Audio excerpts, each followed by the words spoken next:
Duty అయిపోయి వస్తున్నప్పుడు ఒక ప్రోమో, ఈసారి కామనర్స్ అని చెప్పి పెడితే అది ఎలా అప్లై చేయాలి అని చెప్పి చూసి పెట్టానమాట. అప్లై చేసేటప్పుడు మంచి కాన్ఫిడెంట్తో అప్లై చేశా. తర్వాత సెలెక్ట్ అవుతానా లేదా అనిపించింది. తర్వాత ఫోన్ వచ్చింది, తర్వాత ఇంటర్వ్యూ వచ్చింది, అటెండ్ అయ్యాం, సెలెక్ట్ అయ్యాం. ఎంత షార్ట్ లిస్ట్ అయిపోయి లాస్ట్కి బిగ్ బాస్ హౌస్లోకి వచ్చాం. What I feel, Bigg Boss అంటే కావాలనిపించే కష్టం.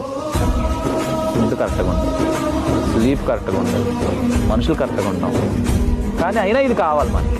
ఇన్ని వారాలు ఈ థాట్ ఆఫ్ మైండ్ లేకపోతే ఎవరు ఇన్ని వారాలు ఎవరు సర్వైవ్ అవ్వలేరు. నాట్ ఈవెన్ వచ్చిన వాళ్ళందరూ అదే మైండ్ సెట్తో వస్తారు. ఈ జర్నీలో నాకు బాగా గుర్తుండిపోయే సన్నివేశాలు చాలా ఉన్నాయి.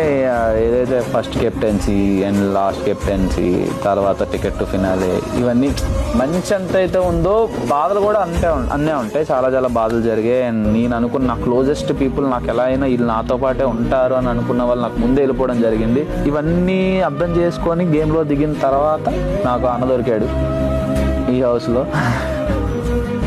కలిసి ఆడాం, కలిసి ఉన్నాం. Big boss